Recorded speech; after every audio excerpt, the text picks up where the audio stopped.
welcome back. This is Out on That Line's year-end recap. It has been quite a year. My name is Geoff, with my co-host Alex. Alex, how you doing this week? I'll tell you what, Geoff, if you can't handle me at my worst, you certainly don't deserve me at my best, and that's what today is all about. Excellent. Yes, we have been excited about doing this episode. We started talking about it a couple weeks ago, kind of getting the gears turning, getting the waters churning a little bit on this one. We're going to talk about some things we really liked, not necessarily just ones that we talked about on the podcast. We're going to talk about some ones that we didn't like, in fact, some that we hated, I'm sure. It's just for us to kind of look back, at the 17 weeks that we've done so far of the show, and then as well as the rest of the music before that in 2020 that had come out. So it's been a weird year. I think this year more than most, we've gotten some kind of releases from artists that we normally wouldn't have gotten. We've had the kind of home recordings, which a few albums that have come out that we've done on the show have been very good. Laura Jane Grace, for example. I don't know if people are aware, Eddie Vedder just did one. He did a cover of Growing Up by Bruce Springsteen on it. So I think this has been a shitty year for a lot of reasons, but we've gotten a good look at our artists, our favorite artists doing things a little differently than they normally would have, and it's been kind of cool. Yeah, and then by that same token, that sword cuts both ways, because we've gotten artists that we love who eke out a little gift for us in trying times, and then we get stuff that nobody asked for. It's like Christmas just happened, so it's like, what did Taylor Swift stick down our chimney for Christmas? Oh, good. 2 albums that I don't want to spoil anything, but may have made someone's worst list this year. Yes, Taylor Swift, I think, is certainly she earned herself 2 pieces of coal this year. Yes, actually maybe 2 trains full of coal. If we're talking about the 1800s, the Industrial Revolution, we might have been able to start the Industrial Revolution with the amount of coal that Taylor Swift deserves this year. Oh, it would be the whiniest revolution ever. Why do I have to shovel all this coal? I'm so pretty. My fingers hurt. Oh, this is really hard, you guys. It's like almost harder than writing music for me. So I think, what we should do is start out. I think what we tend to do on the podcast is we tend to start out with things that we're a little angry about, which is nice to get that aggression out there. But I think for our year-end recap, let's start with a little bit more positivity. It is the holiday season after all. So Alex, you would put together a good list of kind of how we want to break this down. And it's not necessarily something we have to stick to note by note here, but we were looking at best albums of the year, best songs of the year, best artist overall of the year, the worst versions of those same things as well, so the other sides of the coin there, as well as a couple of cool little categories, best musical collaboration, also worst musical collaboration, and kind of best general musical moment of the year, and also worst musical moment of the year. So some kind of cool lenses to look at the year through. And I think what we should do is probably start with best albums. Since we are an album-based podcast, I think that would be a really good spot to start. Go ahead. No, I was just going to say I have no problem with that. Kick us off. So this is, for me, was kind of easy because I didn't listen to a ton of music outside of what we listened to for the podcast. A lot of the artists that I love were ones that we reviewed on the podcast anyway. So the albums that I was excited for, I've already kind of gone over, extolled their virtues, but I definitely want to kind of compile a list here of the ones that I've kept going back to continuously. Leading off, I think, to no one's surprise, is Bruce Springsteen's Letter to You. This one for me was kind of going back to why I loved Bruce in the first place, which is, you hear a lot of yourself in his music. And I thought this album in particular was one that you could really draw a lot of parallels to your own life, no matter who you are, because everybody's experienced these emotions that he's going over on this one. So excellent album from Bruce on that one. And do you want to we just do one by one, or do you want to each do our whole list? I mean, we'll be fast and loose. I think it depends on how many you have. Right now I can tell you that Letter to You, also, to no one's surprise, made one of my best albums of the year for the exact same reasons. I found myself telling my stepdad on Christmas Day, we were talking about music and the podcast and all that stuff, and I was like, buddy, I know you're not like the biggest Bruce Springsteen guy, but it's worth taking a look at Letter to You because, especially for someone from New Jersey who is Bruce Springsteen's age and grew up with that music. And for those of you that don't know my stepdad, he loves to tell stories about when he was our age and he went to a Sabbath concert and a bunch of people got stabbed. So that's the kind of life he was living. So maybe not listening to a ton of Springsteen. But, like, I just found myself, like, heaping the praise. You can't even call it effusive because I meant every syllable, but just heaping praise on that album. And it's, like, really made me realize that for people who have a comfort zone, that album is right in the pocket. But it brings so much new material to the table as well. It's not content to dwell in Bruce's past. It's bringing past to present and marrying it all together. It's really kind of like a career achievement to the point where I think I said on that episode, if this is the last one he does, this is a hell of a note to go out on. We have no reason to believe that's the case, but it's just, it was an excellent referendum on the career of Bruce Springsteen.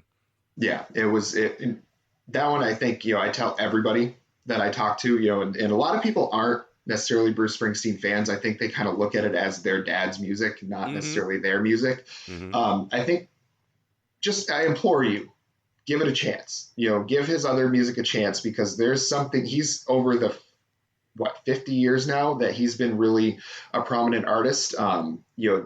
There's something there for everybody, even if you have to go all the way back to the first album, Greetings from Asbury Park, or up to this newest one, Letter to You. There's something in between there that is going to apply and appeal to you no matter what. So I just implore you, get into it, because Bruce is incredible.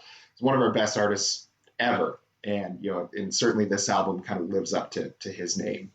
Now, another one that I think is going to be on my list as well as yours, this is just a guess, but Thundercat, It Is What It Is. You know what? I once again, like when we did the put together your own tribute band thing and you put Thundercat in at bass, it was one of those things where I'm like, that feels like the obvious move for me, so I didn't do it once again. Not because I didn't love that album, I really did. But I actually stuck to 3 albums that we covered on the pod and then 3 that we didn't, just randomly, and I ran none of this by you. Yeah. But so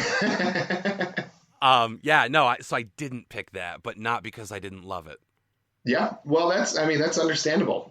It's definitely, I feel like it's not similar to a lot of other albums that we did. I think we did a lot of albums that had real kind of concepts around them. And while this one was one that he did kind of a tribute to Mac Miller, there was not a lot of continuity thematically throughout the whole album. It was just basically, what's the craziest jazz I can play? What's the craziest bass line I can play in this? It was such a surprise to me, because it's not a type of music that I normally listen to, that this album really stuck, because with how much I liked it and how far away it was from generally the kind of music that I normally listen to, it was just such a standout for me for that reason. It was like when you've had a kind of food that you'd never had before, and it's all of a sudden one of the most amazing things you've ever tried, and it's just one of those things that I'll always go back to so many songs on this album because they're just fun to listen to, not necessarily for the emotional depth, even though it is a very emotional album for him, just the sheer musical talent, the beats that he comes up with in this album, the wide range of genres that he kind of compiles all into one. It was really just a fun experience listening to that album. It is. It's a tight album. It's technically excellent. It's very fun and experimental. And in a year where you get 2 Taylor Swift albums of just nonstop navel gazing, not to jump ahead, but it was very refreshing. And I guess I've been on the Thundercat train since I lived with you in Texas. That was when I first started listening to his EPs and stuff like that. So it wasn't necessarily new to me, but I've just loved everything he's done. He's so creative. But in terms of how I went about picking 3 albums that we covered for the pod, it kind of inadvertently shook out where I'll just say what I picked. I had Letter to You by Bruce Springsteen, which is kind of about bringing the past into the present. I picked Miley Cyrus, Plastic Hearts, because to me, that felt like taking control of your future in the present, which I know this all sounds like hippie gobbledygook, but It felt like her looking to the future and being like, I've found a sound that I think I can really command and master moving forward. And then I also picked something that was completely of the moment, which was RTJ4. Yeah. And I just look at those 3 albums in the context of the year that we're having, what those artists were trying to say, where they are in their careers.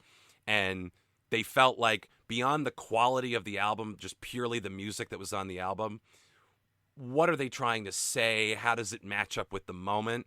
And those 3 albums out of everything we covered stood out to me as being like some of the more important / enjoyable things we listened to all year. So those are my 3: RTJ4, Letter to You, and Plastic Hearts.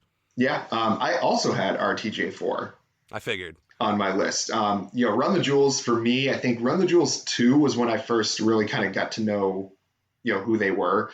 And Killer Mike I'd listened to for years and years because he did this stuff with Dungeon Music, with Outkast, way back in the day.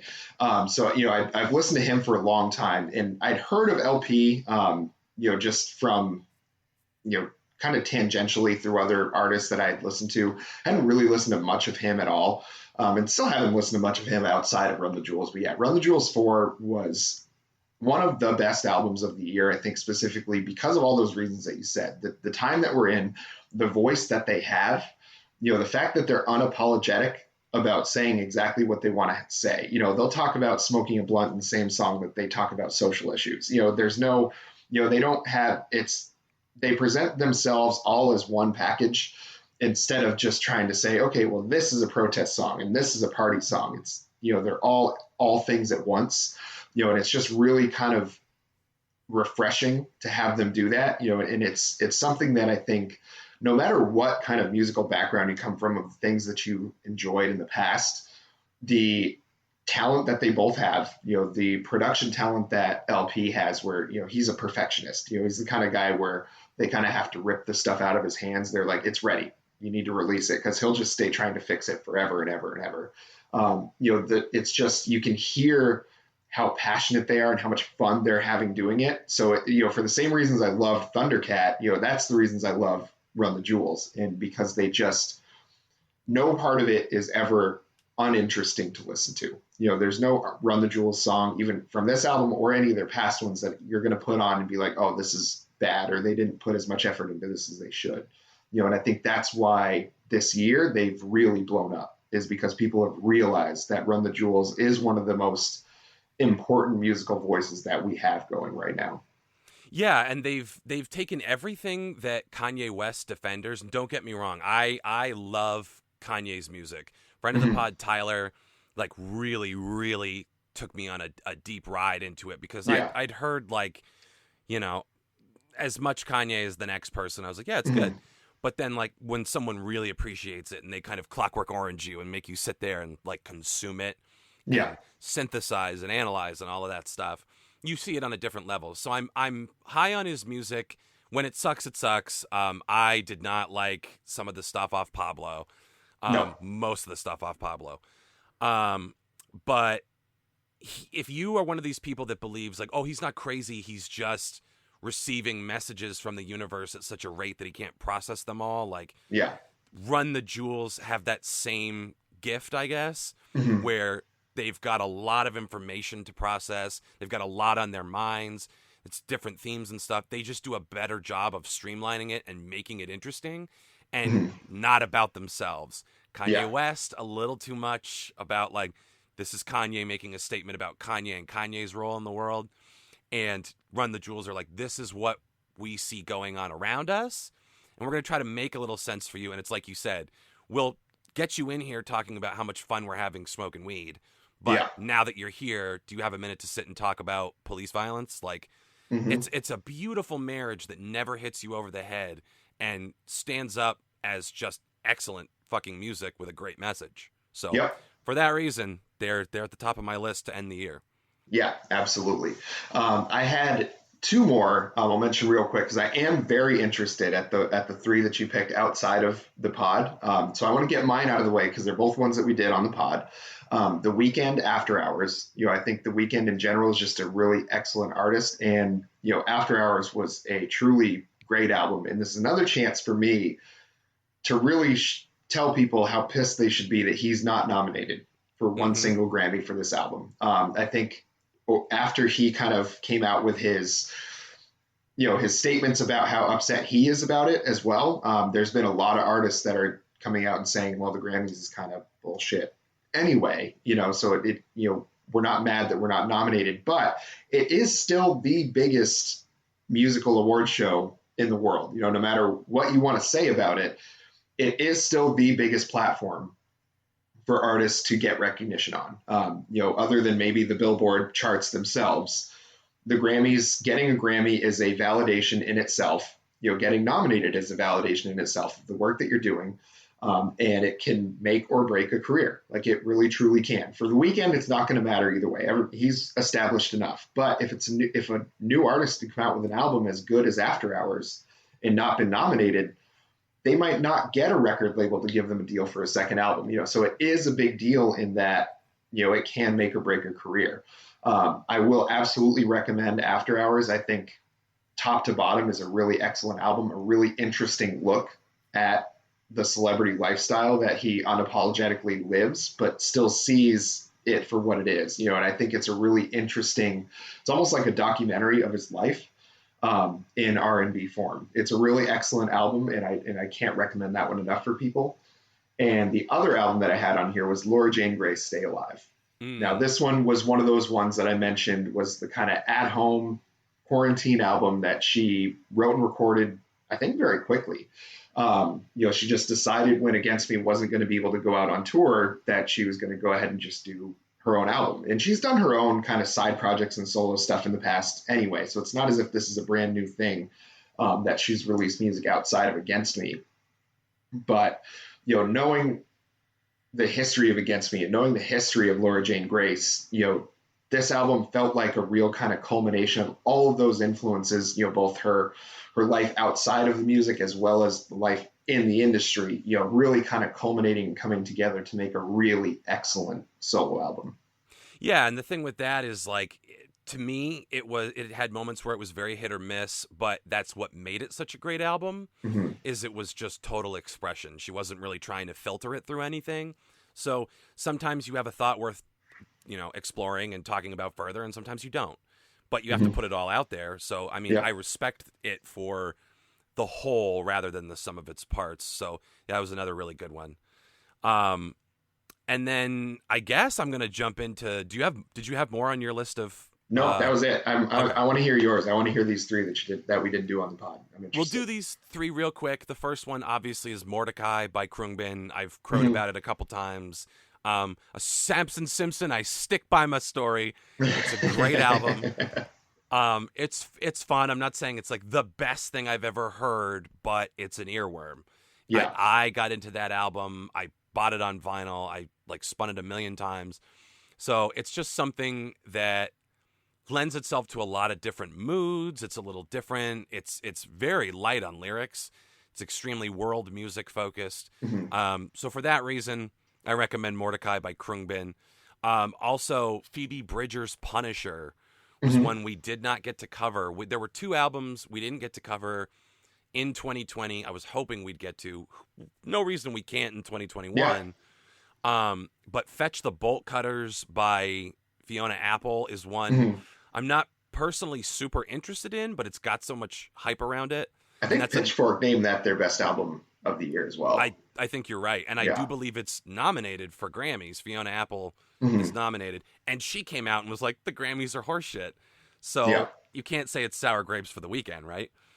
But Punisher, Phoebe Bridgers, that was a really fun, interesting indie album we didn't get to, but maybe with some of this new content we've got coming out in 2021, I'll do a little mini dive into it or something like that. Yeah. That's a fun one to look at. And then finally, Sawayama by Rina Sawayama. She's just a really interesting person who's lived a lot of life in a really short time. And if you liked Miley Cyrus' Plastic Hearts, this is kind of an indie version of that. It's an artist that someone looked at and went, okay, well, Japanese girl from the UK. We know how we can package this. We'll give you kind of a J-pop rapper, and let your little, like, bubbly London charm come out, and it'll be safe, it'll be easily digestible. And she's another person that was like, that doesn't interest me whatsoever. If I want to do metal, I'm going to do metal. If I want to do girl pop, I'm going to do girl pop. If I want to do punk, if I want to do alternative. So it's kind of this album samples from a lot of genres, and it's like an utterly accessible pop album at the same time. So again, Sawayama by Rina Sawayama, I highly recommend. It's got a lot on there for you to like. Okay, I'm going to check those out. And I think what we should do is, I can certainly put together a graphic that we can put out on Instagram and the rest of our social medias, and just kind of list all of these so folks have a reference. Because I did listen to that Krungbin album as well after you had recommended it, and it is light on lyrics, but as kind of a soundtrack album when you're doing some other things, it was excellent. Like if you're mowing the lawn or anything like that, it's really, you can feel the grooves and the music. It's like you feel those things, and it doesn't need lyrics for you to feel that kind of emotional expression. That was an excellent album as well. I like that one. Yeah, it's just fun, like driving around listening to Time, you and I, like that song is such a jam. Pelota is a fucking amazing song. So like there's a lot to get excited about on that one. It's very atmospheric. Yeah. So we'll put together a little graphic with all this stuff that we go over in this episode, because I think it would encapsulate the kind of things that we were interested as well. So you can get to know going into 2021 what kind of content that you should be looking forward to. And as far as doing the Phoebe Bridgers album, I think that's still perfectly fair to do, even though it came out in 2020. If we're recording, next week would be like January 3rd or 4th, I think, or something like that we record on. There's not going to be a whole lot of albums that come out between January 1st and when we record. Right. So I think for the first, through January at least, I think we got a little grace period there of still doing some albums that came out in 2020. So I think that's one that we should get to. And I think that Fiona Apple one is one that we should do as well. I agree.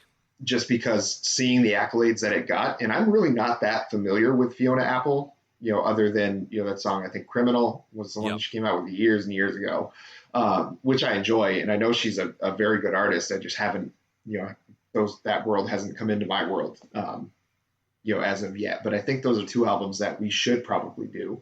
And I think we have, we do have a grace period. It's also our podcast. We'll do what we want to do.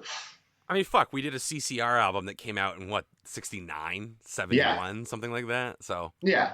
And we did the Elvis Costello, we did Casey Musgraves that came out last year, Tyler Childers that came out last year. So it's perfectly fair. It's all perfectly legal to do for us on the podcast. It's all perfectly legal. So what do you say we move on to best songs? Unless you had more on the albums? No, I literally was just about to say, okay, and I just picked the worst times to speak, so. Well, someday when we get in the same room, these vocal cues, these things are going to be a lot easier for us to pick up on. But I think we keep it together pretty well, as is here. So to start off with, I think, again, no surprise here, Ghosts from Letter to You, the Bruce Springsteen album, was probably my favorite song of the year. I've listened to this song probably 50 times or so. It just is everything I love about Bruce Springsteen. And the fact that he still was able to do it 50 years later, on his newest album at 71 years old. He was 71 years old. He was born the same year as my dad. Just an absolutely incredible song. And it just rocks. It's just everything I love about Springsteen. Yeah, it was definitely the first sign that, because we covered Letter to You as a single, and I remember being like, I don't know. And now I love that fucking song. But when Ghosts came out as a single, I remember being like, oh, okay, the boss is here. Everybody look busy because he means business. Yeah. So. Yeah, for some reason, I don't know. I feel like that song Letter to You, when it came out as a standalone song, it was just weirdly cheesy. Like it was just weirdly kind of very hokey. And then when it got put in context with the rest of the album, it all of a sudden became a classic. It's like, I don't know. I feel like I'm trying to think of one to compare it to on another Bruce Springsteen album. Maybe like even Born to Run on the Born to Run album. When you hear that song, you're like, oh, it's just a single rock song. But then when you listen to it in context of the whole album, and kind of get that whole concept all together, completely changes that song and puts it on a whole nother level. I don't think I ever heard Born to Run, the song, and was ever thinking it was hokey like I thought Letter to You, but it just, I guess, as far as just the meaning of it and how much it connected with me, changed completely when I listened to it in context with the whole album. Well, it's tough too when the whole album, when all the songs are united around a theme, to pick one thing out of that and release it as a single is very tough. Because like you said, that context isn't there, and it probably works better within the flow of the album. But once again, once you hear it as it's meant to be experienced, you just keep coming back for more. It's a really fun song. But, I mean, Ghosts being your pick, I mean, if you want to get someone into that album specifically, in fact, I should go play that for my stepdad when this is over to entice him. It's a really good pick. Yeah, that's a good one. What do you got? So mine is not one from an album we've covered. It's just a song I listened to a lot this year. And it is Kenny Hoopla, How Will I Rest in Peace If I'm Buried by a Highway? It's a really interesting post-punk, angry, fast-paced song that I think has a lot of potential to bring that post-punk sound back and freshen it up for the modern age. So, I mean, post-punk, there are a lot of different examples. You can say that Elvis Costello is technically post-punk, Talking Heads, like Blondie, like there's a lot you can push into that definition. But why I think I like it, first of all, it's got this incredibly catchy line, she's gonna cut my head off. He screams that over and over. She's gonna cut my head off, but I don't care. Just like over and over again. It's just this like very angsty but methodical song, really tightly made, and I'm surprised more hasn't been made of it because it's just got such an easy appeal. And I've never heard anyone else except for, of all people, Miser of the Pod Rory, who loved that song. In fact, was the person that got it on my radar. Yeah. The guy who hates everything was like, "This is a pretty good song." And I listened to it, I'm like, it's a damn good song, Fitzgerald. Good for you. So for that reason alone, it makes my list. A little shine to the little gutter critter over there. Yeah, I'm going to have to listen to that because I think, certainly hate to give him as much credit as we're giving him right now, but, Rory has been very influential in my musical taste. Like, I don't think I would have ever been as into Against Me as I got if it wasn't for Rory. And a lot of the kind of punk music, like the Lawrence Arms, there's a lot of bands I probably never would have even heard of if it wasn't for Rory. So, certainly have him to thank for that. So I'll have to check that song out because he does tend to, as far as music goes, he does tend to know what I like to listen to. And so I'll have to check that one out. Yeah, Stop Clock is right twice a day, right? Blind squirrel finds a nut once in a while. Exactly. For me, one that so I'm kind of taking some liberties with this one because it's not a song that came out in 2020, but a version of it did.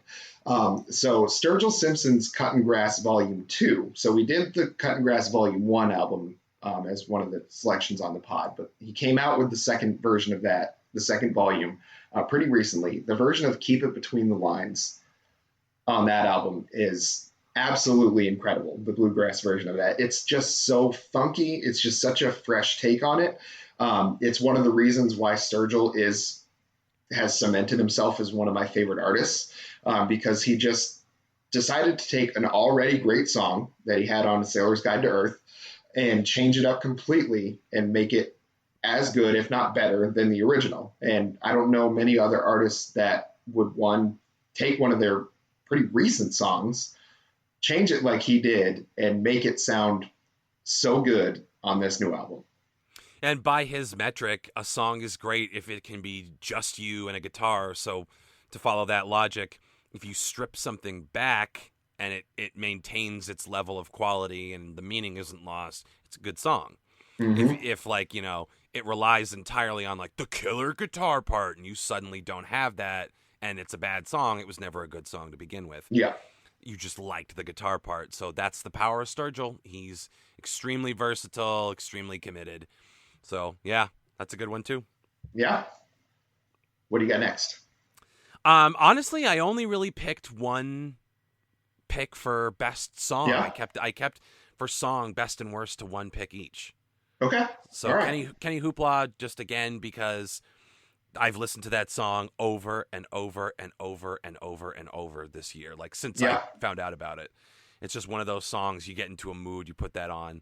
I have other songs that I've listened to that, again, it's cheating because they're not from 2020. So I guess it kind of fudges the exercise. Oh my God, the fluorescent lights in here are going nuts.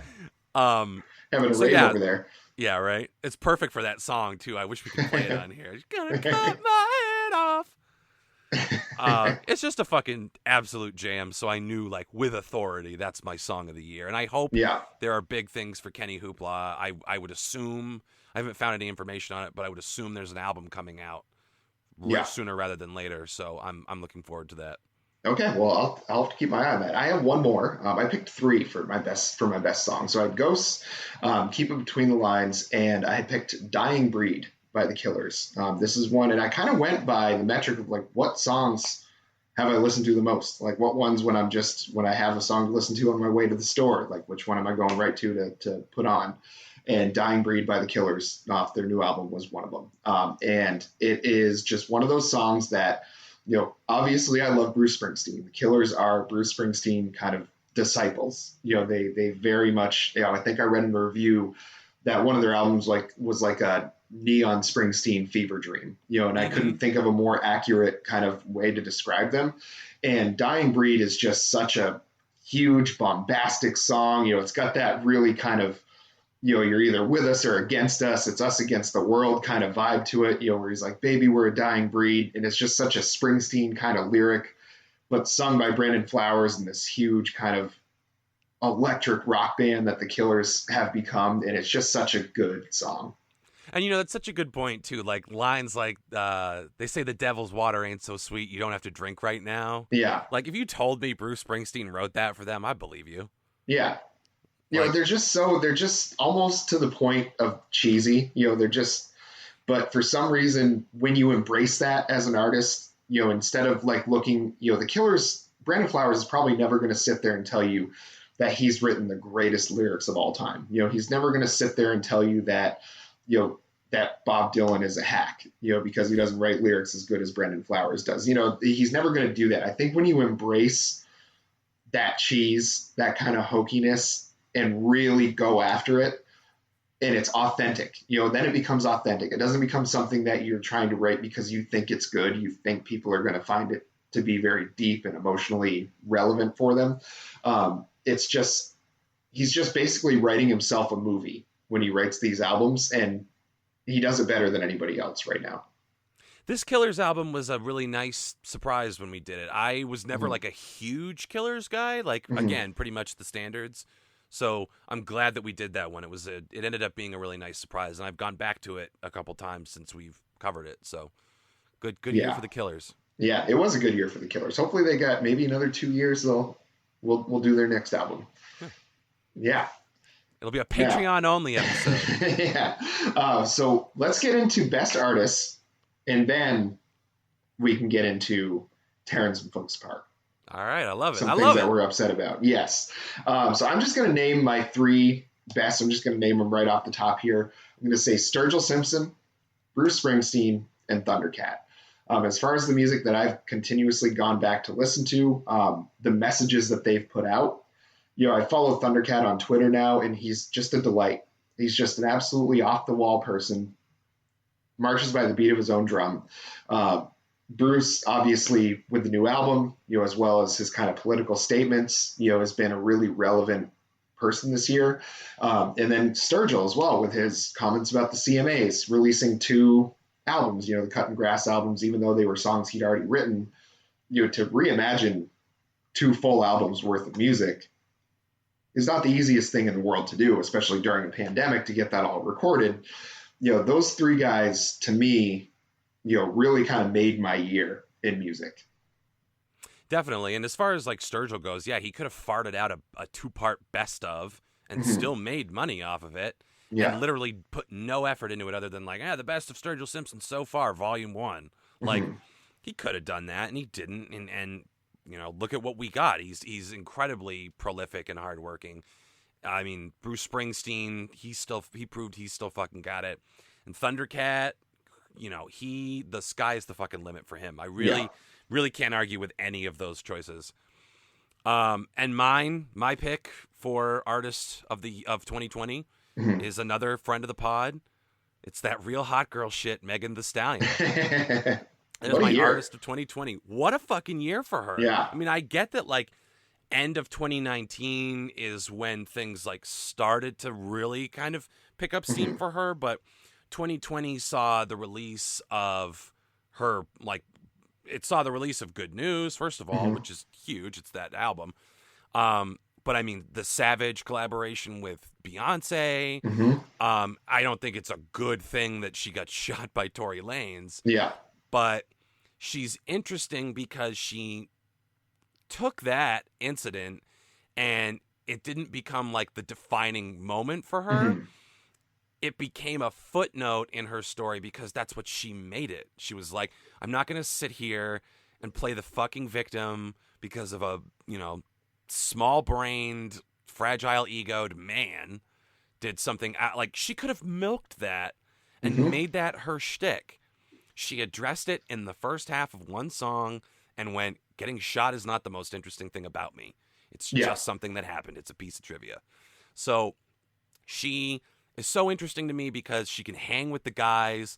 I think she's at the tip of the spear in turning rap, at least interesting rap, going forward into a woman's game. Because you have people like, you know, Nicki Minaj, if you want to call her an elder stateswoman, if you want to call Beyonce an elder stateswoman. It's weird to say Nicki Minaj could be an elder stateswoman at this point, right? It's totally fucking weird. Yeah. But if you want to say, like, they've had their day, I don't want to say old news because that's kind of has a mean connotation. But if you want to say, okay, Nicki Minaj, Beyonce have kind of laid some groundwork.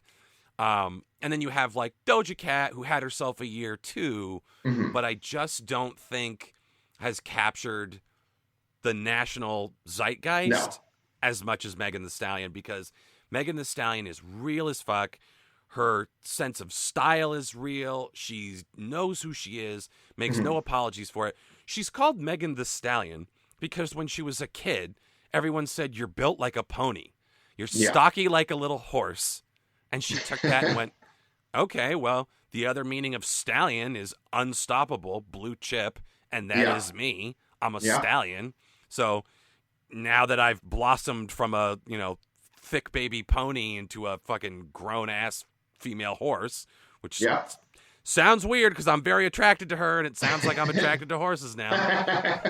But I'll take it if they all look like Megan Thee Stallion. Like, she's just had herself a damn year. She's had, her music is incredible.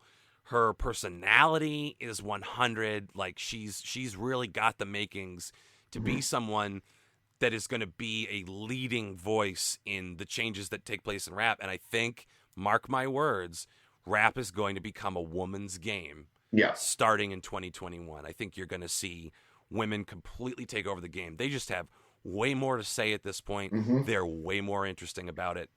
So, you know, keep your eyes on Megan Thee Stallion moving forward.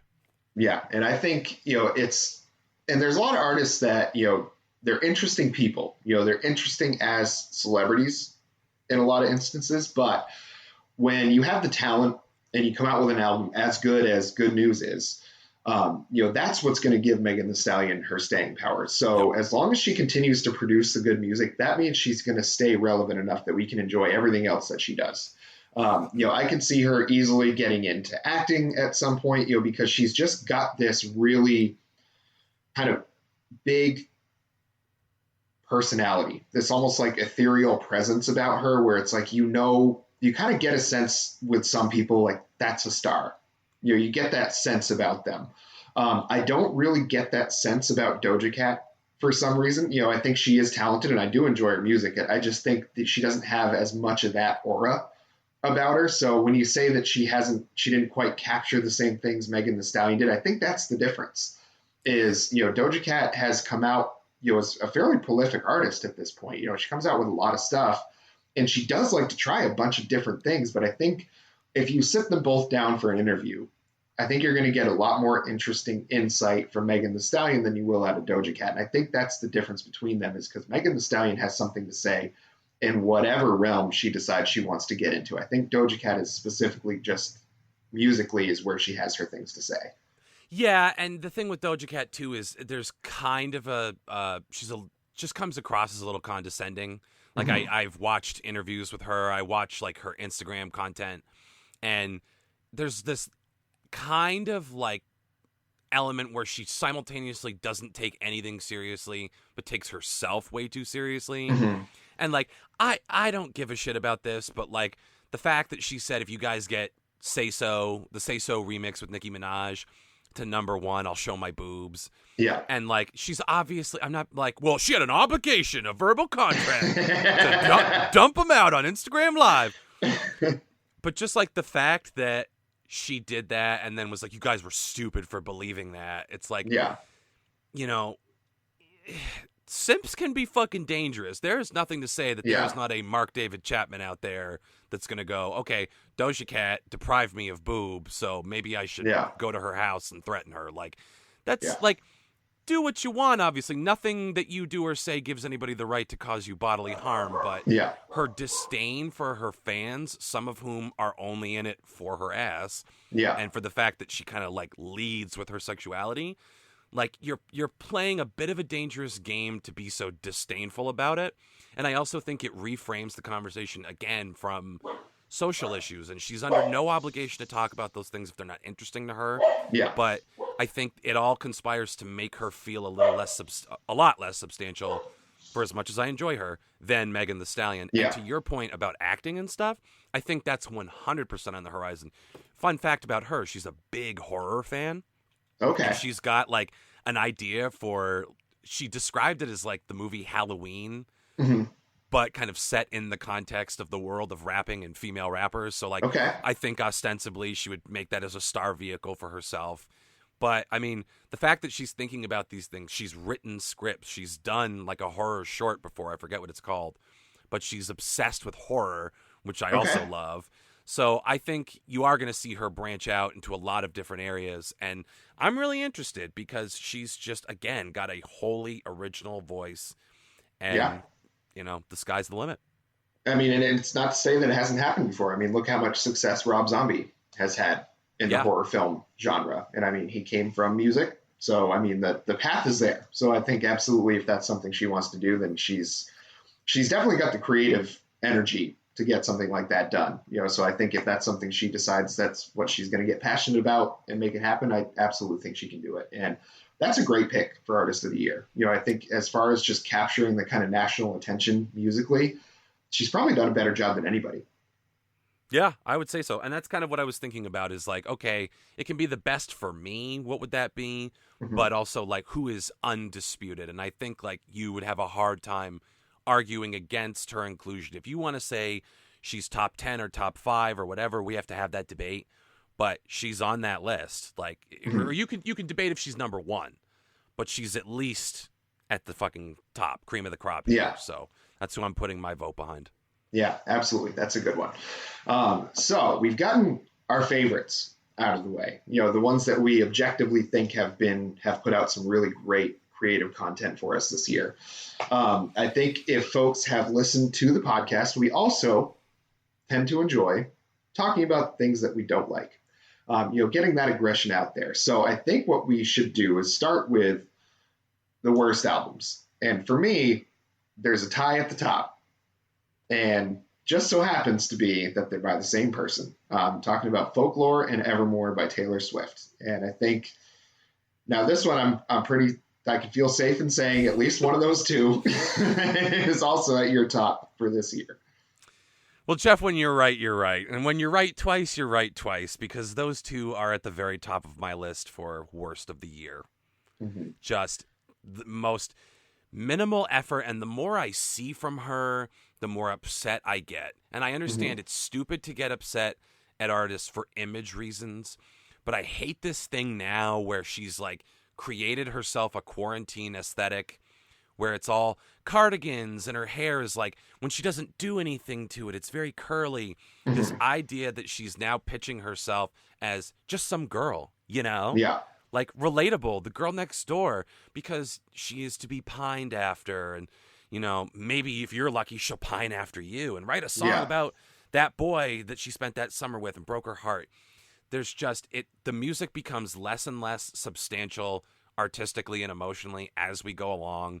These attempts to reinvent herself as someone who understands your struggle, she's full of shit, because if you listen to her music, you're like, did an alien make this? Is she the bug from Men in Black? Give me sugar and water. Like, I don't believe you've ever cried in your life. Like, unless like Qdoba fucked up your order. Like, I don't know. Like, I just don't. I have a harder and harder time buying the words that come out of her mouth. Mhm. The music is no great shakes. The emotional core is not there for me. If you like her, that's fine. It's not a referendum on your taste. I'm just expressing what mine is, and I think Taylor Swift is a fraud, and this year and those two albums kind of proved it to me. Yeah, and I'd really like to expound on your Men in Black reference there. The alien you're referencing, played by Vincent D'Onofrio, and I think Taylor Swift is about as good at making music as Vincent D'Onofrio is at acting, and I think he is a pretty terrible actor. Whoa, hot take Yeah, there. A lot of people I yeah, talked to are like, he's so good. yeah. I mean, what Law and Order Criminal Intent was terrible. There's a reason that Awful. one's not on. There's a reason that the original ran for like 20 seasons and SVU was on its like 22nd, and Criminal Intent got like 5 Yeah. because they had cast two of the worst leading television actors that they could have possibly done.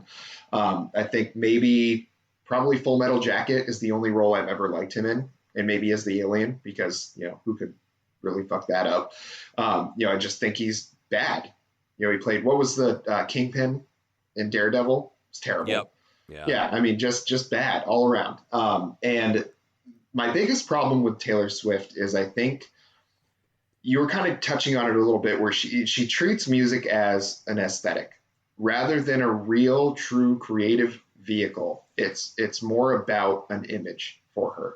And while that's fine, if that's what you want to listen to, then that's fine. But by no means do I think she should be on anybody's best of lists ever. And people want to buy her albums, that's fine. People bought Milli Vanilli albums. Like that's always going to happen. You know what I mean? It's just, to me, it doesn't make sense that she's put up on this pedestal as one of our generation's greatest artists. And I'm telling you, reading some of the reviews, like I did, Rolling Stone had a list of where all of their writers picked their top 10 favorite albums, and there was a lot of folks that had the same ones on there. Like Bruce's Letter to You was on there on a lot of people's lists. Miley Cyrus was on there on a lot of people's lists. Thundercat made it on a bunch as well.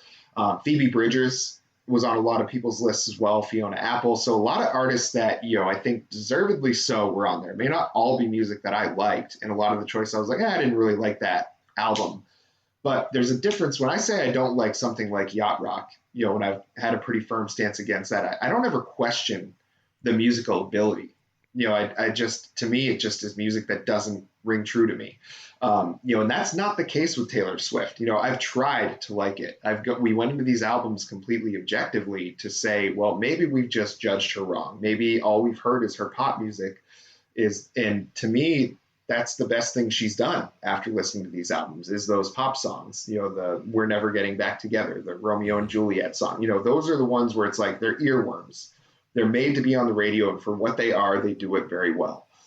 These albums were made specifically to be a kind of quarantine thing where it's like, everybody's staying home alone, so everybody needs to feel the same, and here's your albums to really, it's like, it's like buying furniture at like Target. It all looks the same. It all feels the same. It doesn't feel deep. It doesn't feel like it really connects with anything. And how you can read some of her lyrics and really draw emotional relevance out of that, I just don't understand how you can do it, because she's writing about things that I just don't think she truly cares about. And I think that's the big problem, is that when she writes about these things, you don't get a sense that she really gives a shit about it. It's that she knows this is going to sell, and she knows no matter what she does at this point, there's a million people that are going to just stream it the second it drops, and it's going to blow up on Twitter.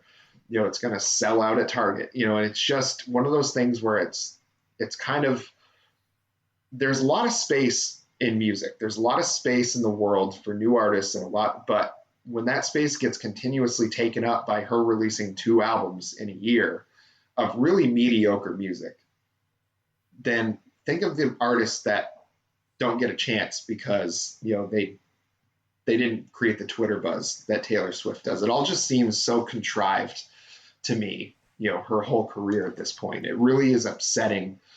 She can keep making music. I'm not trying to say that she doesn't deserve to create things, but the pedestal she gets put up on and the adoration that she generates is just pretty wild to me, because it's like, you can't honestly think this stuff is that good.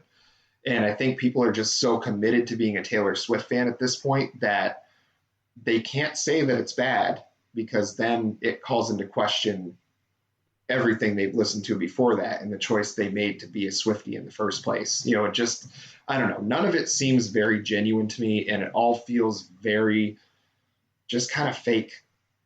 I don't know how else to really describe it.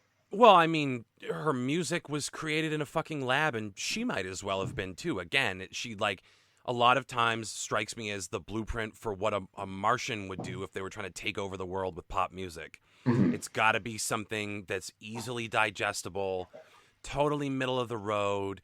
It's not challenging the listener in any way. It's comfort food, and that's fine, and that has a place. But like you said, no matter what she does, people are going to come along for the ride. So test that. Figure out what you actually want to do. If you said to me, no matter what you do, people are going to buy it, I'm going to go, okay, well, let's test that theory. And I'm going to do a whole album of whatever the fuck. But I think with her, she only knows how to do one thing, which is park and bark. Sit there, write down, Froyo order ruined. Almost feels like a breakup to me, because I'm never getting DoorDash again. And then she's like, well, there's a song, Vinny, start recording. Again, I just don't think she's in touch with what normal people's concerns are, which is the irony, because people listen to her music and are like, I feel seen. Yeah. But this whole quarantine release where it's 2 albums that are designed to make you feel normal and we're all in this together. Her fucking quarantine experience is nowhere near the same as yours or mine or anyone else's. So that's totally disingenuous. If she wants to say, hey, I have a great life, I haven't been affected by this, I'm able to still work and make a ton of money off you people, so I should reward you with 2 albums that are meant to be comfort food to get you through this. There you go. It's the Sultan handing down treasures from on high. But this idea of yeah, I'm having a real hard time too. It's I'm sorry, I find that very hard to fucking believe. Yeah. I find it hard to believe that much effort goes into what she does. More effort goes into the things people write about her than her actual content. That BuzzFeed article that I sent you, where this person argued for why she should, basically all but argued for why she should be a fucking Nobel laureate. Yeah. I wanted to puke, and not because I have that solid of an agenda against Taylor Swift, although I'm sure we seem that way now. But I just remember reading that and being like, you got to be fucking kidding me. If you like it, you like it, that's great. But you have wasted all of this time and energy talking about what Taylor Swift means to you. Why don't you talk about how relaxing your last round of diarrhea was? It's worth the same. I'm sorry. Just it's insulting how little effort she puts into it because of exactly what you said. These fucking chumps will buy it anyway.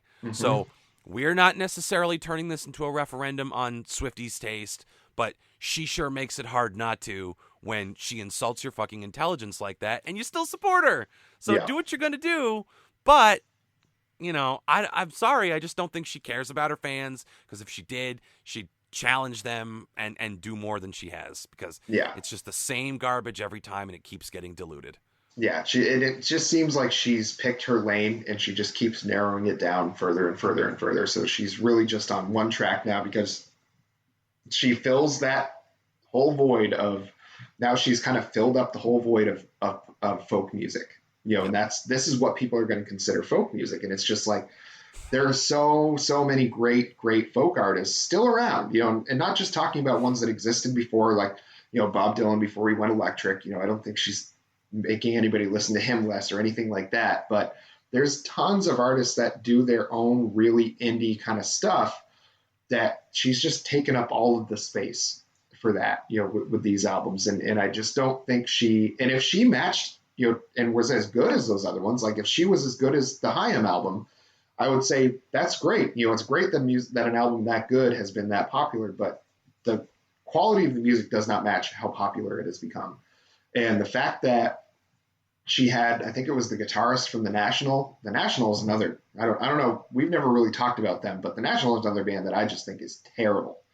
Everything they do sounds the same. It's all just this shoegazer, lonely, sad, atmospheric music. And the fact that she had somebody on there, it's like you knew the absolute aesthetic she was going for.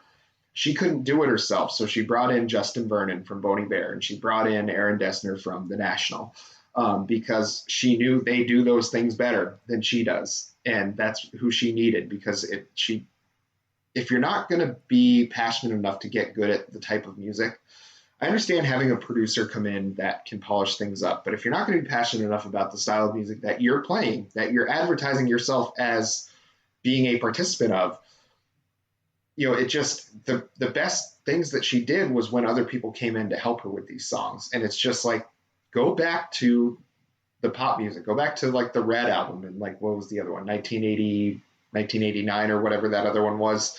Go back to those where it's like, those were a lot more authentic. I still might not have liked them, but they didn't make me as upset that they existed, because it's just, she's putting on clothes that don't fit. Yeah. is kind of how I see it. And it just doesn't, I don't know. It's really upsetting to me that it's as popular as it is. And the other real quick thing to send this on its way, because I feel like we've been punching on Taylor Swift for a couple rounds here. But like, you look at someone like John Lennon, Hall of Fame douchebag, but had actual talent. Mm-hmm. And when he spoke about whatever he was working on, there was substance there. There was gobbledygook and there was self-aggrandizing statements, but yeah, you had to sift through a song like, God is a concept by which we measure our pain. Mm-hmm. I don't believe in Buddha. I don't believe in the I Ching. Like that whole song off of Plastic Ono Band. You have to kind of engage with a song like that. And when he talks about it, he might ramble, as we have a tendency to do on this podcast, but the thought is in there and he's overwhelmed by it and he can articulate it. Whereas you listen to like Taylor Swift, and as much as like I don't think the Haim album was bad and I don't like begrudge them anything, yeah, whenever they admit like, yeah, we wrote this song in 5 minutes and that's like all they have to say about it, I'm like, yeah, okay, well, to me that calls in the question of like the artistic authenticity. Again, spooky term, I realize it's hard to pin down what is authenticity, yeah, but I have a hard time swallowing it when like no song should rely on the artist's context for it. It should stand on its own. But when you do research it, it's got to be more than what you get with Taylor Swift, which is like, oh, I don't know. It's like when you see a cute boy and he reminds you of your favorite sweater, which has a corgi on it, which is so funny because you like corgis. Yeah. And you're like, they have great butts and he had a great butt. And I was like, well, that could be a song. And I'm like, get the fuck out of my face with that shit. So if you like it, do your thing. But just be forewarned, I don't think she loves you back the way you love her. Yeah. Yeah, I think that's exactly right. I had one more for my worst of albums on here, and it was the 1975 Notes on a Conditional Form. Was this one that you had as well? What a coincidence, Jeff. I also had that one. Yeah, and this, for the same reasons that I didn't like the Taylor Swift albums, was the same reasons I didn't like this 1975 album. I think it's, I even forget what the guy's name is, and it's probably for the best anyway. But it for some reason, I really don't mind just regular old pop music. Like if it's just, I'll even have a great appreciation for it. Like, a song like Cheerleader, I don't know if people know that one, they're like, oh, I found myself a cheerleader. Like that song, I love it. It means nothing, but it's a great little dance hit. I don't necessarily have to have it be this emotionally deep song for me to really love it. But when an artist like Taylor Swift or the 1975 try to create these albums that they're like, this is my magnum opus. These are the things that I'm really passionate about. And they come out with stuff that it's like, you clearly don't mean any of this. Yeah. You clearly are not passionate about this. You've just found what you think people want to hear. And the fact that it's successful should not to you say that you are a successful artist. You are successful at kind of bullshitting people. And that's what this 1975 album was to me, was just like, he had this grand view of making this monumental kind of pop rock electro album. And some of it was okay, but the majority of it was outright bad. It was. And again, like, if you have just this lightning bolt of inspiration and these larger than life ideas that you're just like, and you want to swing big and you're grasping it, how do I take the concept in my head and translate it into music for the masses?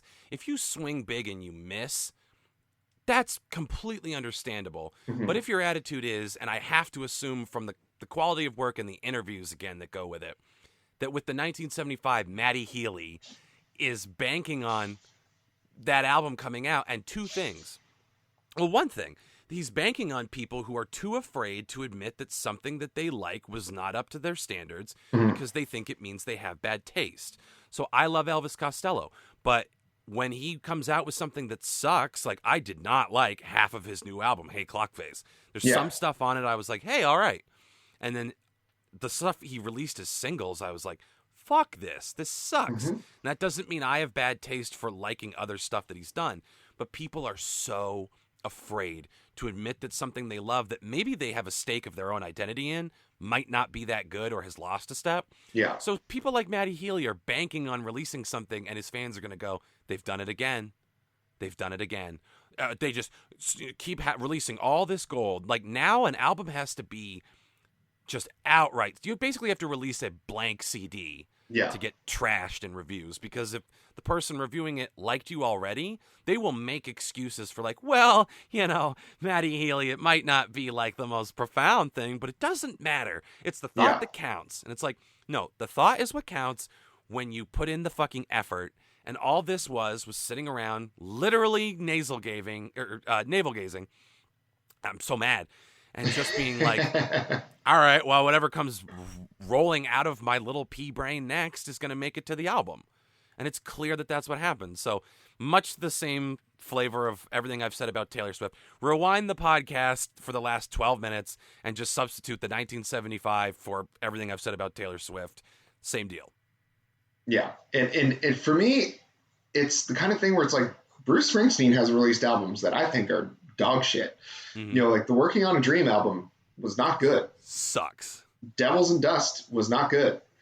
So like there's plenty of albums that, well, not plenty, but I mean, there's a few albums that he's released that I'm like, for the most part, I didn't like that one. Like the Human Touch album, there's some great songs on there, but like I wouldn't want to hear the majority of that in concert. I'd be disappointed that, it took the place of other things. So, I think the problem with Taylor Swift in 1975, and there's probably a plethora of other artists that fall in the same category, is that, the fans are not willing to be critical of their favorite artists. And I think even when we were talking about Bruce's Letter to You, like obviously in this podcast, Bruce Springsteen is, I think, the be all end all when it comes to musicians. I think he is the greatest one that's ever existed, and I say that for myself without any hyperbole. Like he is, if you gun to my head, you asked me to pick my favorite artist of all time, it's Bruce Springsteen.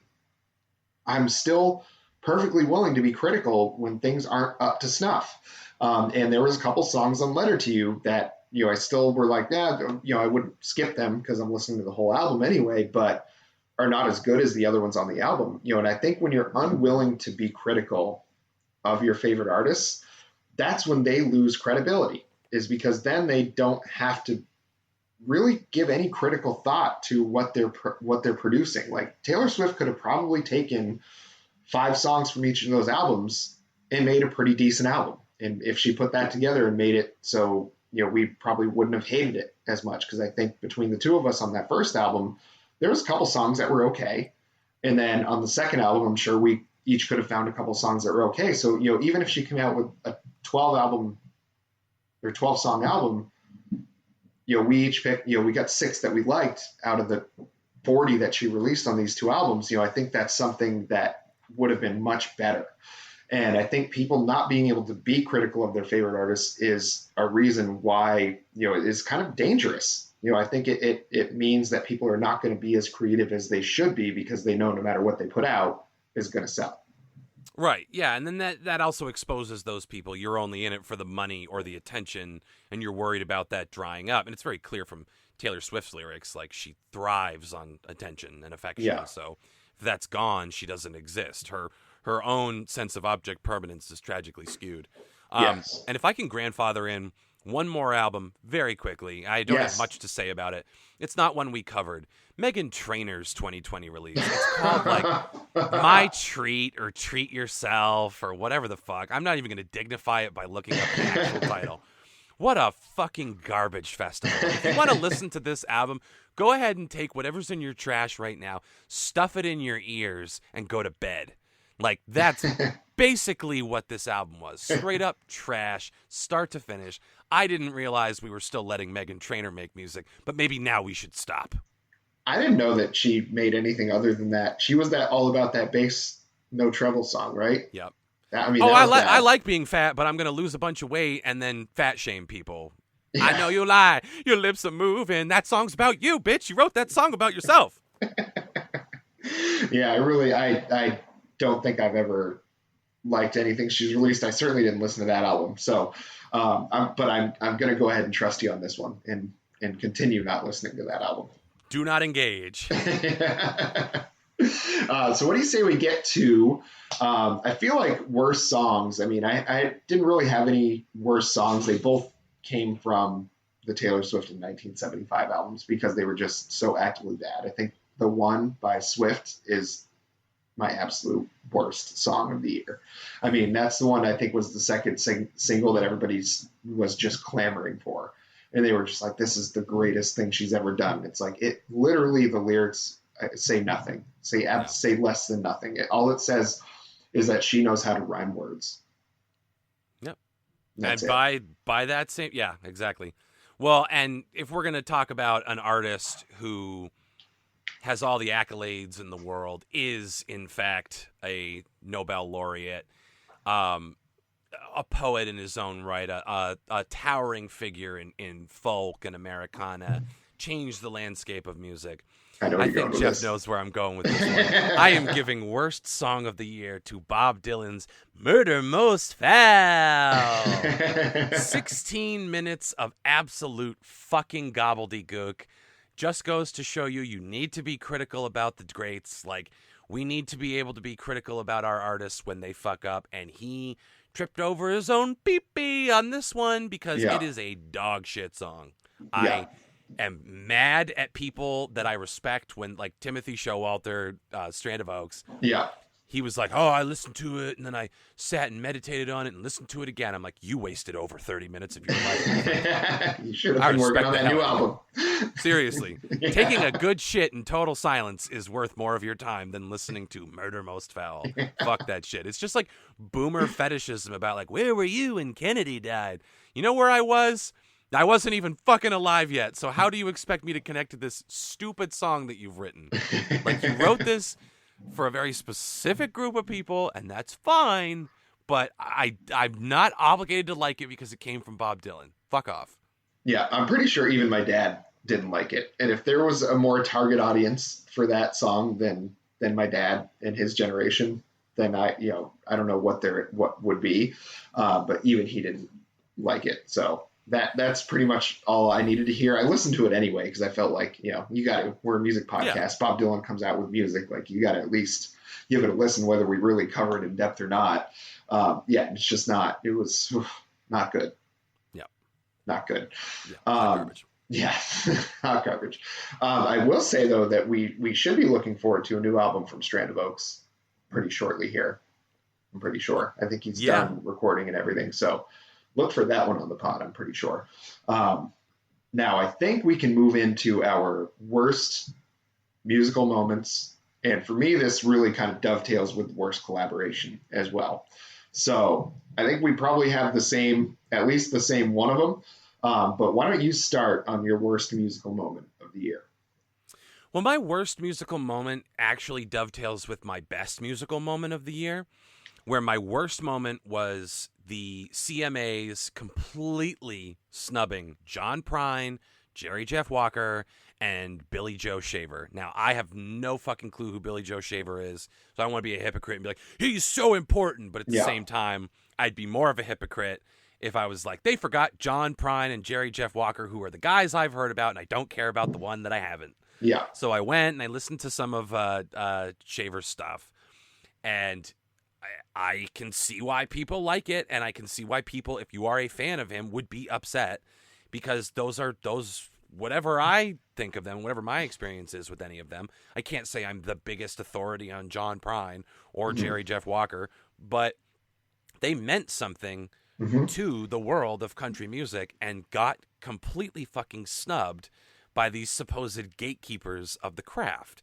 But where this dovetails with my best moment is when Jason Isbell and Amanda Shires turned in their badge and gun and went, fuck you, we no longer wish to be lifetime members of this Country Music Association, specifically because you've forgotten 3 of our most important forebears. And then, supplemental worst, fucking Charlie Pride gets honored at the CMAs, and not soon after gets COVID and dies. So figure that one the fuck out. Yeah. And to me, knowing, and, we could, both of us, I think, could easily dive in, to the politics of the world that we live in right now, the way this pandemic has been handled, the Black Lives Matter movement and how it got co-opted in order to win Joe Biden the election. It's really, there's a lot of things that we could unpack about that. There's a lot of things that really piss me off about what's gone on. The fact that they pulled Charlie Pride up there, who was of an advanced age already, was the first really prominent Black artist in country music, and there really hasn't been many since, because specifically the gatekeepers of country music, I think, just don't really care to let those voices be heard, but they wanted to have their cake, have their moment of Black Lives Matter, have Charlie Pride up there and honor him. And while he certainly does deserve the accolades, knowing the CMAs and what they've done in the past, how they handled the precautions for COVID, which they didn't have any whatsoever, which I think was another part of why Jason Isbell and Amanda Shires handed in their badges, because they were like, if you're not going to be, a leader in this, when so many artists believe this way because you want to listen to half of Florida Georgia Line and all these goons that make this tan lines and tailgates country music, I really can't help but think them honoring Charlie Pride was very disingenuous and was their way to say, hey, we're part of the movement too, to get a little bit of shine for that, and not because they actually care about honoring him. And then it basically killed him, because that's where he contracted the virus. And it's just the fact that, it just, to me, it's just all disgusting that the CMAs went through with that. And I can't tell people enough how much they need to lose their respect for that organization. And whether we have a country music awards or not, I don't think matters as much as not having those anymore, not allowing that organization to really have the sway over the industry and the genre of music that they do.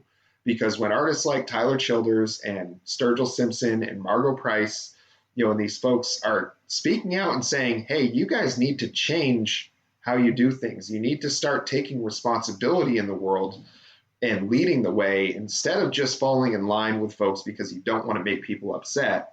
They need to start listening to them, because they're going to completely lose any artists that really mean anything.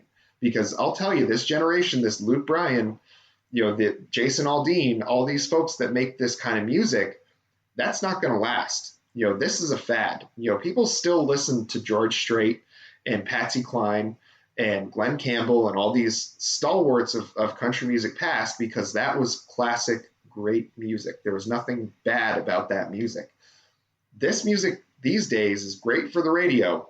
It is not going to last like those songs do. You can mark my words on that. I will stake whatever amount of money I make for the rest of my life on the fact that Sam Hunt is not going to be an artist we remember in 25 years.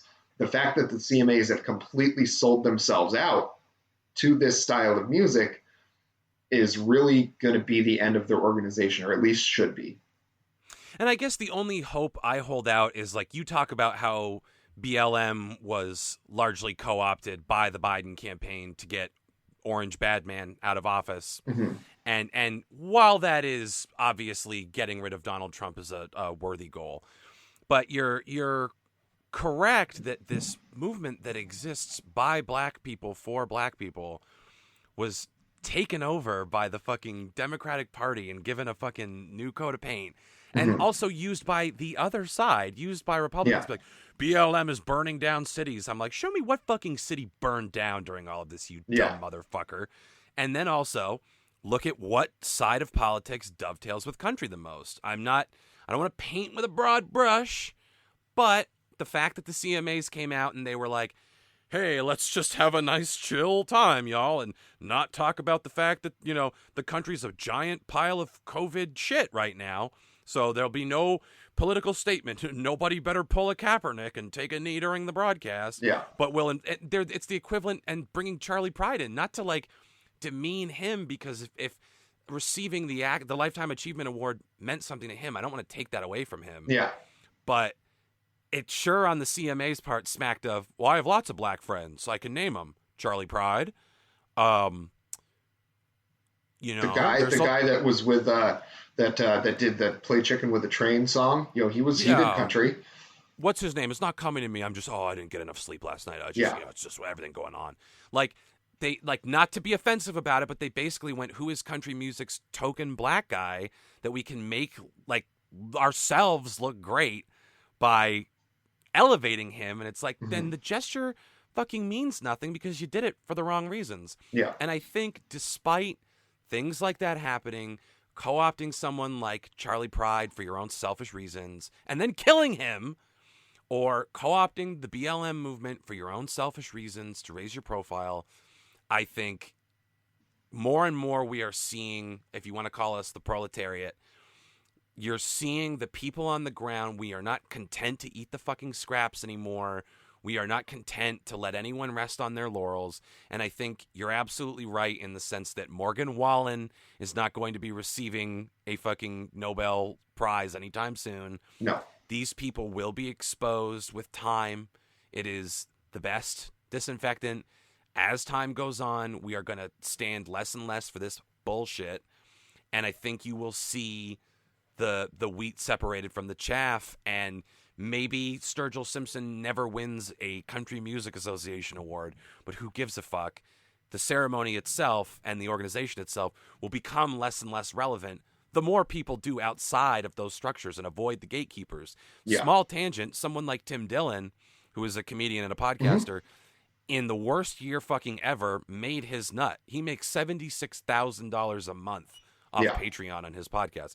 He went outside the model and showed that you don't fucking need it anymore. So the more that artists and those of us that support them and do things like this podcast, the more we don't kowtow to the established order, the more the bad stuff's going to go away. So I'm optimistic about the direction country music can go. It's going to be hard getting there. The growing pains are going to be really tough.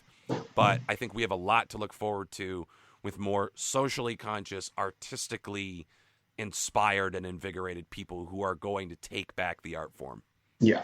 And I'm looking forward to it. I think we'll probably see, I know Sturgill came out with an album, what was that, last year? He did the Cut and Grass. I can't imagine the Cut and Grass albums really impeded on his creative process at all. I think it was just something that he decided he'd really like to do, and kind of go back to his Sunday Valley days and play that kind of music again. I'd love to see another Tyler Childers album come out, and I'd love to hear, more. Coulter Wall just came out with another album as well. He's a very interesting artist. A guy that sounds like he's 65 years old. Sounds like, Johnny Cash did towards the end of his days. But I think he's like 26 or something like that. It's just a very, a guy like Billy Strings, writes a song like Dust in a Baggie, which is I love that song. Yeah, it's a great song. I think people like that really look at, what country music, where it came from, and making it for a new generation, but not losing how it used to be, not losing the traditions, of the storytelling that country music is known for, and that really that's what the genre is. I'm really looking forward to more artists like that getting more shine. And I think in the social media age, that's easier for them to do because it, like you said, we don't need radio anymore. It's nice to listen to the radio. It's nice to have radio stations, and that still is a viable source of breaking artists. But when you're talking about everybody having Spotify, and there's a free version of Spotify, everybody having, if you have an iPhone, you get Apple Music, all these ways that you can consume music outside of the standard ones that we had in, growing up in like the 90s and early 2000s. You don't have to give your computer viruses anymore to listen to the newest albums. It's a really nice thing that we have.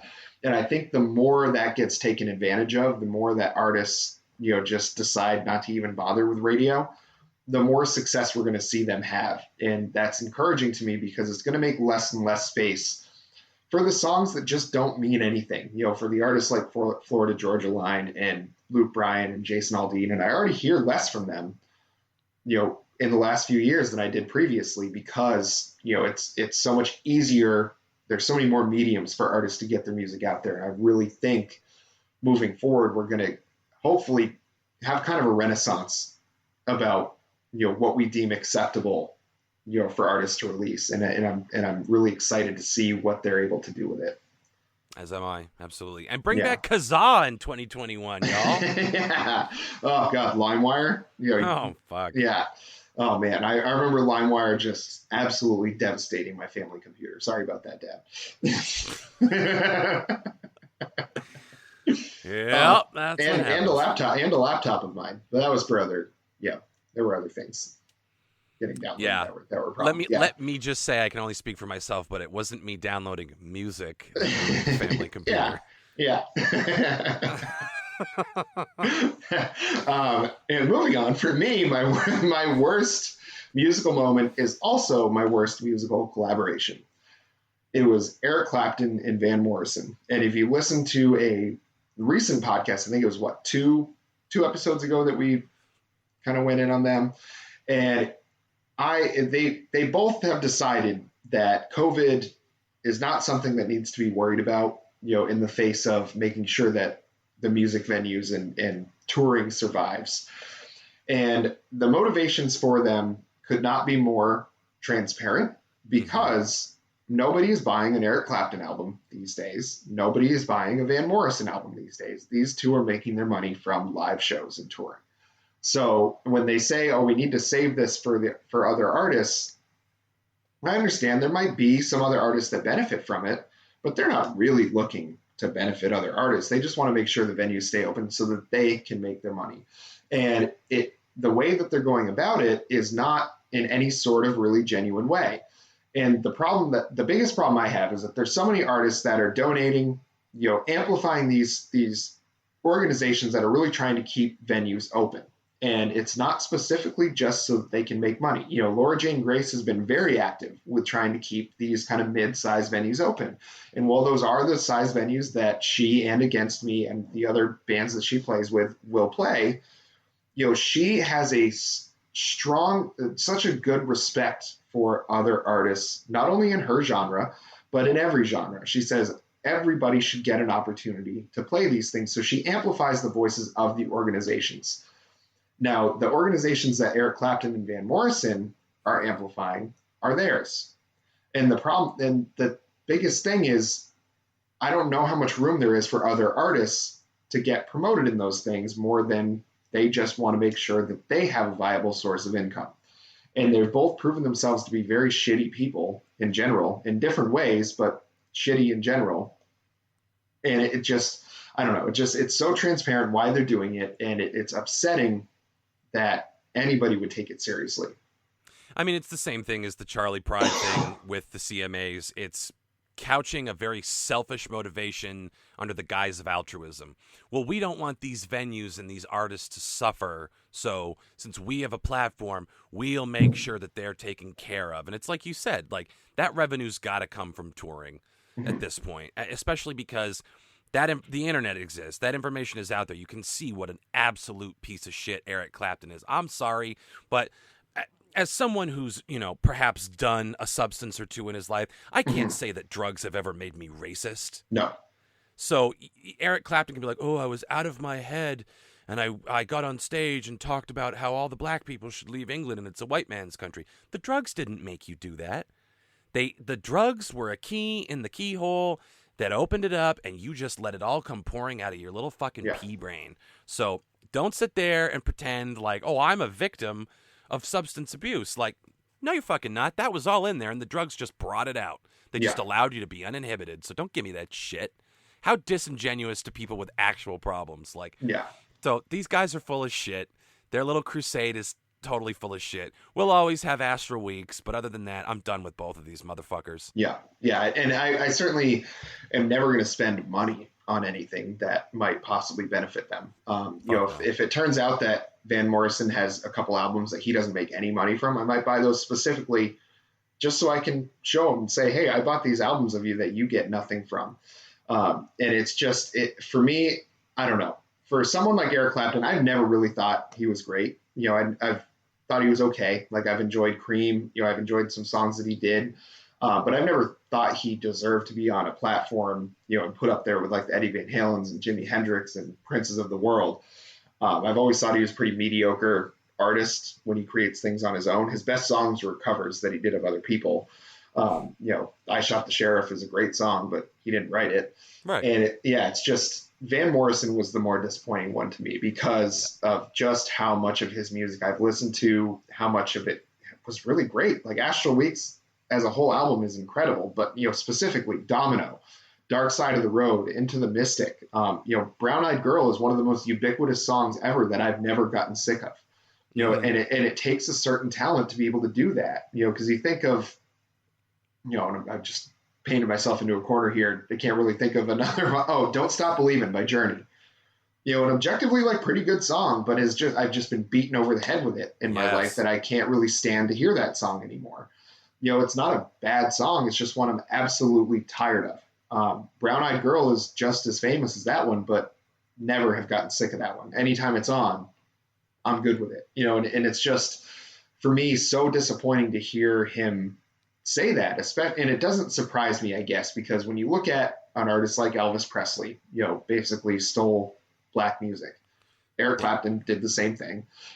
Van Morrison did the same thing. You could say Van Morrison was probably the most talented of any of those, just in his ability to absolutely wrap himself up in that kind of music and do his own thing, not specifically just stick to a genre. But, just to hear him after spending a career basically living in the world of R&B music that has been so many times has been co-opted by white artists when it should be just black artists getting all of the accolades for this. And then coming out against a virus that has really, really decimated the black community. I'm not sure about worldwide, but at least I know in the United States, and we've got the worst, outbreak of it of anywhere in the world. So it's probably a pretty accurate thing to say, to hear him say like, oh, COVID's a hoax, like don't stay inside. It's like the music that you've stolen from those people. Now you're saying that they shouldn't worry about this disease, that they shouldn't worry about this virus. It's just very much like whatever angle you want to look at how Van Morrison is doing this, there's no angle that makes him look good. No, it's disingenuous. And for the record, like, you are allowed to have whatever your politics are, and I am allowed to not put money in your pocket. Like, if you advocate genocide, like, if you were to take someone like, not Rage, who am I thinking? I'm totally tongue-tied right now. This looks so bad. Not Rage Against the Machine. Nah, God damn it. Serge Tankian, System of a Down. Oh, yeah. If you're to take someone like System of a Down and flip their position where they're like, the Armenian genocide never happened, you're never going to see a fucking dime from me. A Holocaust denialist will not see a dime from me. If you're a shitty, like Tanner, friend of the pod Tanner and I had this conversation about Blackberry Smoke. Mm-hmm. And he was like, oh, I feel like they're probably Republicans. And I'm like, well, I mean, just because they play swamp music, I don't know if that's a guarantee, because there are a lot of country artists, we've seen all the ones we talk about, Margot, Sturgill, etc., who are, for lack of a better term, woke.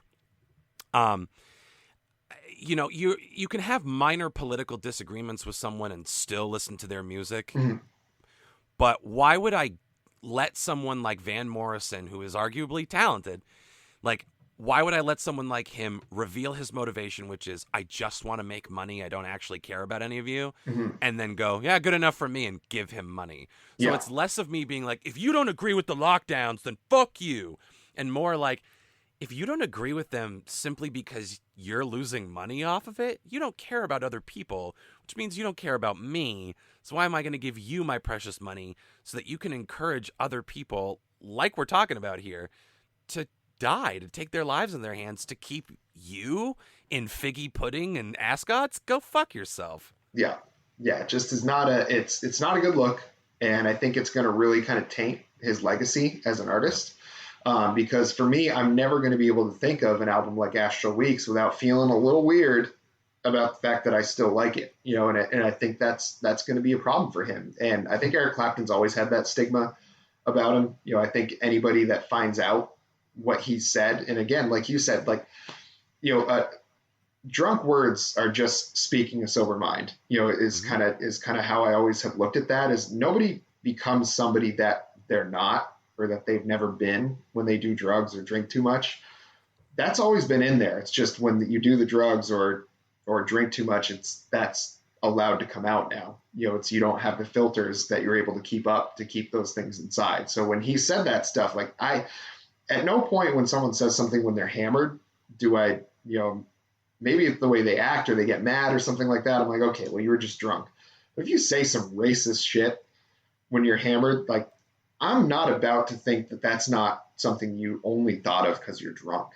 Yeah, you meant that shit. You meant it because now you just don't have the filter, the societal filter that that's not okay to say in front of people, or really okay to think, but definitely not okay to say. You've taken that filter out. Those are the thoughts that you had. Like, those didn't just pop in there because you had 7 Bud Lights instead of 6. You know what I mean? It's like there's no threshold that you cross when you're drinking. It's like you're just a racist and people found out, and you tried to like come up with a reason why you said it, and it's bullshit. It's garbage. And I think you're a garbage person if you really expect people to believe that and then get mad when they call you out for it years later. Like, oh, well, that happened when I was younger. I don't feel that way anymore. It's like, well, I've never said anything like that. So yeah, tell it to David Duke, motherfucker. Like, that's yeah, I've never said anything like that. It's just, maybe you've reformed, maybe you've changed your opinion, but the fact is you were a full-blown adult when you said that. So, and nothing about your current behavior indicates to me that you have changed in a meaningful way. Yeah, and just you've reinforced it with this, is just by advocating, saying that this disease is not as bad as people think. Well, I just saw a statistic today. Every 33 seconds, someone is dying from COVID in the United States. Outrageous. But hey, that's the price we pay for Eric Clapton to buy a pair of dungarees that fit real snug and strings for his guitar. Yeah, garbage. I hope Fender drops him as a featured artist. I don't think they ever will. No. But that's the kind of statement I think that would really mean something, is if Fender's like, we're not sponsoring him anymore. Yeah. That would be great, because I have, in the background, you can see I have a Fender Stratocaster. I love Fenders. I hate the fact that Eric Clapton is also a Stratocaster player. Really bugs me. Well, Geoff, just, keep playing the Stratocaster and pretend none of this ugly business ever happened. Hide your head in the sand. We Americans are good at that. Yeah. Well, I think, time-wise, we've really... Okay, we're at about an hour and 30 minutes. I think before this one, we knew that it was going to be a slightly longer episode, just to kind of recap everything. But I do want to say specifically, thanks to everybody for listening so far. This was something that we thought of just kind of on a whim. I think, what was that, in August or so? Mm-hmm. And I just randomly, I'd been unemployed for a while. I randomly texted Alex and said, what do you think about doing a music podcast? And we thankfully were like, yeah, let's do it. And then everything kind of came together after that. We thought of the structure that we wanted to have. So we just got the ball rolling, and I never assumed that we would even get this far into it. I kind of am really pleased with what we've done so far, and it's been really fun. And I think every week we've tried to get better. We've tried to streamline things a little more. We've get more and more listens as time goes on. We get more responses from people as time goes on. So it's really been encouraging for us. So as part of the recap, I'd just like to say thanks to the listeners, to the folks so far that have supported us doing this.